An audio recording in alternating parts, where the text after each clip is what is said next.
Okay, so here we are in Steve Trigwell's home studios. STEM Studios. Very nice, very nice. And Steve, why are we sitting here today? Have you got some news to tell us? Because I'm releasing my debut single, Autumn Day. Ooh. At age 66. So Steve, you're 66 and this is your debut song. Bit late, isn't it? How come it took you so long? Well, I'm trying to set a record. I want to be the oldest debut Grammy Award winning dude out there. yeah. No.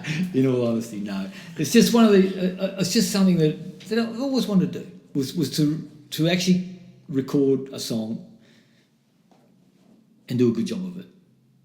One of my own songs, and that would make me and my family and my friends proud, and that it actually meant something. And this song means a lot to me. It's a good song. I think it is. So let's talk about the song a little bit. So what's the song called? When's it released? When's it going to be released to the rest of the world? It's called Autumn Day, and it's being released on Spotify and Apple Music and all the mainstream. Whoa. All the mainstream. Going big. Yeah, we're going global, mate. On June the 6th. And I picked that date because that's the 46th anniversary of when I left Australia as a young backpacker with a backpack and a guitar, chasing a dream which I didn't really know where it was or anything like that. But, 46 years later, we get to complete the circle, and I release a song to the world. Oh, cool. That's good. Yeah. I know you're a guitarist. Yeah.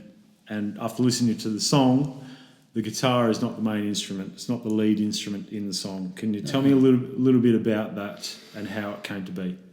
That's how I heard the song when I wrote it, and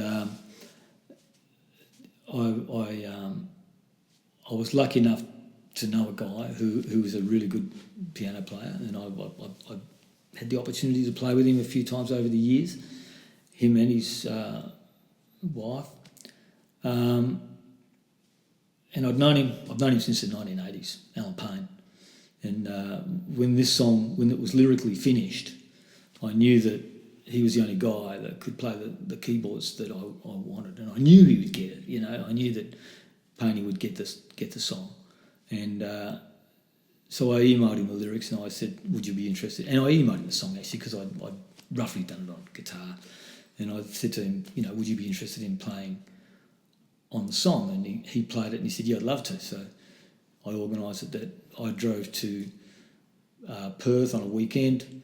I went around to his place on a Friday night. We rehearsed for about 3 hours.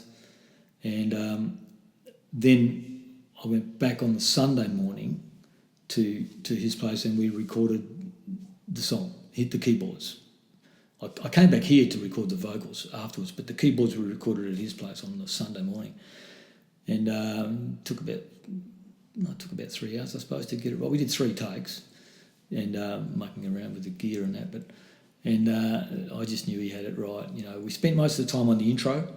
Once he got the intro right, we knew he had the feel, and I played it back through the headphones, and his touch was just unreal, and I thought this is going to be good fun. Great. Now, there's also a choir in the song as well, isn't it? Yeah, I indulged myself a little bit there. But I did hear the song with the choir. The choir is really important, and it comes in at the outro, at the end of the song. And again, I'm lucky enough to know Maureen Horrocks, who's she's a choir master of renown. She's been leading award-winning choirs for decades, basically. She's a music teacher. And I rang Maureen and I said, "Look, Maureen, I've actually played with the choir with them back in the 90s." And so I rang Maureen and I said, "Would you be interested in helping with the choir on this song?" And she said, "Yeah." So we went down. I drove down to Dunsborough, and we did that with all the kids from the primary school at Our Lady of the Cape, and they were fantastic, and she was great. And we did that in about an hour and a half. I brought it all back here and finished it all off here in the studio. Mm. So after it's all done, it's finished, it's finalised, it's complete. Yeah. Are you happy with it? I am. And that's why I've decided to release it, because it's the first song that I've written and recorded. I've written a lot of songs and recorded a lot of songs, but this is the only one that I've ever done that I really, really am happy with. Yeah. It's turned out exactly as I wanted it, and that's been a great learning process. And it's inspired me. It's inspired me to get down here in the studio and keep writing and keep recording. Okay, Steve. So, is there anything else that you'd like to say before we finish up here? I'd like to thank, of course, Painey for the keyboards, Maureen for the choir in Dunsborough, my wife and family for their support with my music, and all my friends that have listened to me over the years. And I hope that this gift back to them makes them feel proud and they like the song. And on that note, I think that's a wrap. I think it's a wrap. That's good.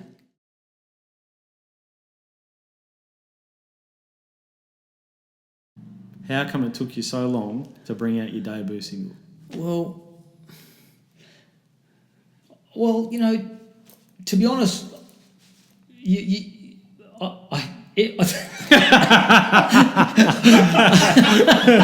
This is your debut single. Yeah. Yes, it is. This, I think, is probably the best song I've ever written. It's been a fun process. It's been a real good learning process. So is this going to be... I also want to thank my brilliant camera crew. They've been awesome. Yeah, it's going to cost you a lot of money. Crank it up. You can crank it for a bit of that. Pump it up. Feel the joy note. There we go. There we go. I can't see anybody. Here I am interviewing Snoop Dogg. And Steve, why are we sitting here today? Have you got some news to tell us? We have. I have.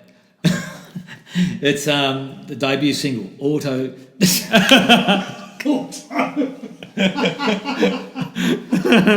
Have another drink. Can they see us or what? Not very well. Oh, that'll do it, Simmy, I reckon. How come it's taken you so long to bring out your debut single? Well, I figure that with modern biomedicine going like it is, I'm going to live to 100. I'm just a kid. That thing there's a stem, but that's not what I call a stem. It's just a great journey, It's just something that every 66-year-old should do. It's just good fun. Painting on keyboards was unbelievable, and he was just incredible. He brought me to tears. And Maureen, with the kids' choir down there, that was sensational. Get out of here. Yeah, Scott. Different manifestations of the same thing. Space, time, energy, matter. Ideas that can be held in space and time, and if you devote enough energy to them, they can become matter. And that's what it's all about. Well, I reckon that's pretty much... Oh, lucky, that didn't go off before. Okay. What was in that smoke machine? All right, you ready? Yeah, I think so.